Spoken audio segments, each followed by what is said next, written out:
change the brake pads and discs on a Volvo V50. Hello YouTube, today I'm going to show you how to do that. So first of all, undo the reservoir for your brakes, then you're going to jack the car up.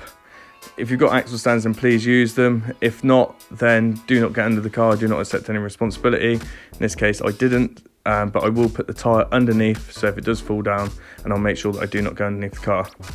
Undo all the bolts and remove the tyre.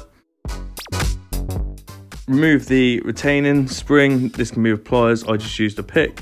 Okay, it just picks off like that. Next, you're going to remove these two rubber bungs. Okay, you might need a flathead screwdriver. There's one on the bottom and there's one on the top here. Next, pry the brake caliper out a little bit. You can do this before or after you undo them bolts. Next, using a 7mm Allen key, you're going to put that in to take the caliper guide pins out. Okay, these are done up to 30 Newton meters, so they won't be too hard to take out, but they may be a little.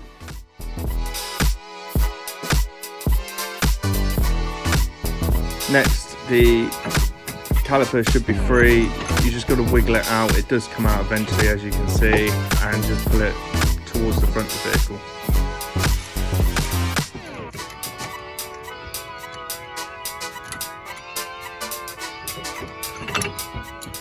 Ideally at this point you'll hang it on the suspension, if not just rest it carefully so it doesn't put any tension on the brake line itself. Next, there's two 15mm bolts, top and bottom, to take the brake caliper holder off. These are 15mm and they're done up to 75 Newton meters of torque, and they are held in with Loctite, so they can be pretty difficult. You've just got to bear with it. You can rotate the wheels towards you to give you a bit more leverage with a brake bar. As you can see, I did use WD-40, or you can use any penetrating oil, and I used a wire brush to clean them off, and they did come off alright.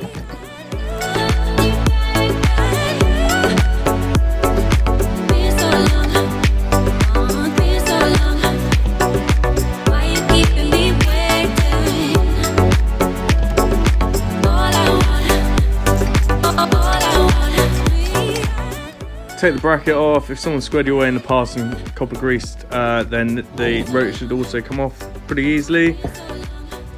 Now what you're going to do is give the caliper holder a good clean, especially the recesses where the brake pads sit and the guide pins as well, and then you're going to lubricate the guide pins with silicone spray.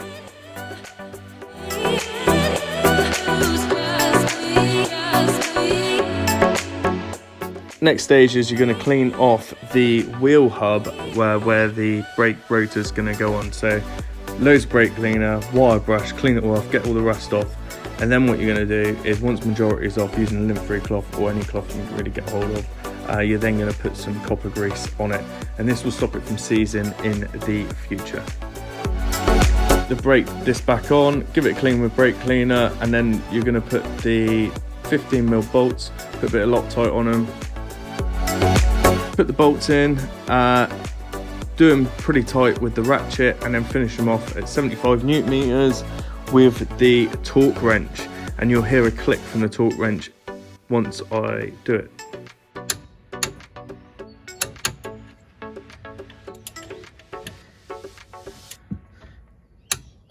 Next, you're going to use your caliper reset tool. I use this one. There is other ways you can do this, providing your caliper is in good condition without this reset tool, but there's plenty of videos on YouTube on that, so yeah, feel free to look at them. But yeah, I use a little bit of rag. You can use the brake pad as well, but this one's a really easy one to get back in. The front ones need to be pushed in, however the rear ones need to be pushed in and rotated at the same time, so you do need the specialist tool if you are doing the rear brake pads. Once flushed, the inside pad does just clip into the brake caliper. If the brake caliper doesn't compress, then please watch at the end and I'll show you a technique on how to do that. However, if it does, then good, and you just push it in. It does take a bit of wrestling, but it does eventually go in. Next, use some anti-squirrel paste, put them on the outside of the pads, on the lugs, and do it on the one which is connected to the caliper. This will just stop them from wearing and squealing. The pad in the recess, and then you're going to try and push the caliper on. If it fails to push on with ease, at this point, life lessons come one in a dozen. The other 11 get something from nothing. didn't use silicone spray originally on your caliper guide pins, then now's the time to do it. Just give them a little spray and then put them in. Like I said at the start of the video, I talked up to 30 Newton meters.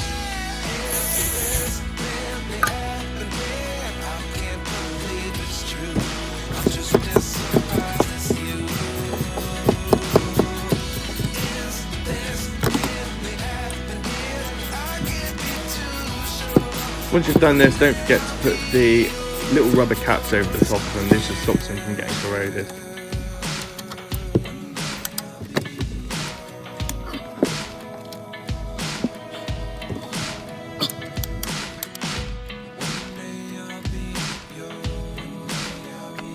Next, you've got to get this annoying little spring in. Okay, sometimes it goes in first time and it's really easy. Sometimes it needs a bit of light persuasion with a very small hammer and a set of pliers. In this case, it went in all right with a bit of brute force. Grease where it meets the alloy and then clean off the excess with brake cleaner. Put the wheel back on, hand tighten them all, and then you need to drop the, once they're like flush, drop the vehicle down and torque tighten in a cross method to 150 Newton meters of torque. Next, do the brake reservoir up tight and pump the brake about 5 times until it gets hard. Okay, this just allows the caliper to reset onto the brake rotor. Now, thanks very much for watching if you've come this far. If your brake caliper is still stiff, what you're going to have to do is do a rebuild. Now, not everyone has compressed air, so all you're going to do is you're going to get your mate, press the brake very slowly, and it's going to push the caliper out, the piston out like so. It's getting there. Fortunately, my phone died at this point, so I can't show you how to fully rebuild it, but all you do is you take it out at this point. Give it another one. You use a pick to take the rubber seal off. And then there's plenty of videos out there on YouTube to show you actually how to rebuild it, but in hindsight you just clean it all out on the inside, make sure the inside's not pitted, replace all the seals, put it back together, undo the bleed nipple so that you don't get air in the system when you're pushing the piston back in, and then job should be a good in. But I've left this last little bit up for your entertainment, so enjoy, and I'll see you on the next one. That's ideal. Cheers, Jake.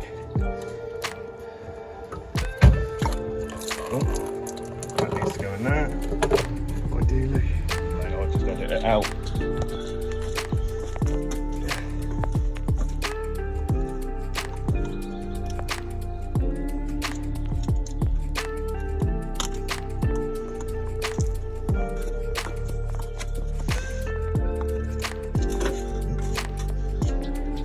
Thank you for watching.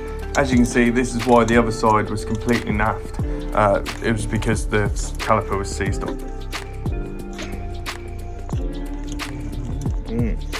That is proper in there.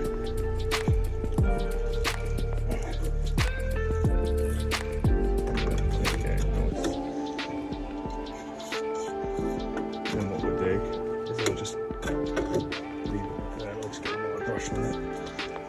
Keep going, yeah? I'll just edit out the bits if that's alright.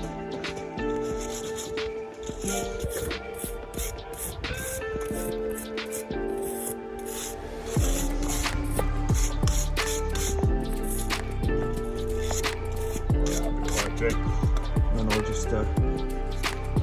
I'll just show an after in a minute. Stop. So yeah, you went.